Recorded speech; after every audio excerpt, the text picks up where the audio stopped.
মুক্তিযোদ্ধা নামে পরিচয় দিবি না, এই এলাকায় থাকবি না। এখানে তুই টিপ দে, আমার স্বাক্ষর দে। আমি কইছি আমি স্বাধীনতার মুক্তিযুদ্ধে অংশগ্রহণ করছি, আমার জীবন চলে যাবো, আমি মুক্তিযোদ্ধা।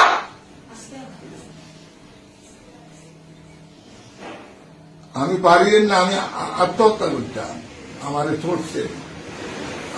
চড়ছে সবাইয়া, আমারে বুঝাইছে, আমার মাথায় এভাবে বুঝিয়ে দিছে।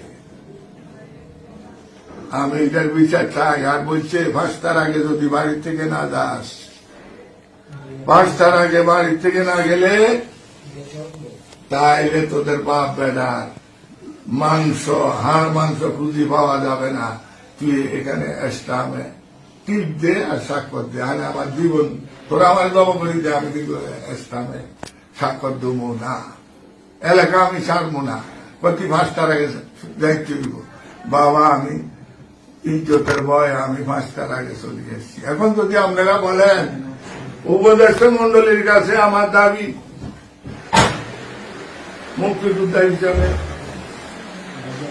আমি বাংলাদেশের সর্বস্তরে 18 কোটি মানুষের কাছে বিচার দিলাম, সারা বাংলাদেশের মুক্তিযোদ্ধাদের গলায় যারা জুতার মালা দিছে, আমার গলায় দেওয়া মানে সারা বাংলাদেশের মুক্তিযোদ্ধাদের গলায় 2,50,050 জন মুক্তিযোদ্ধার গলায় যারা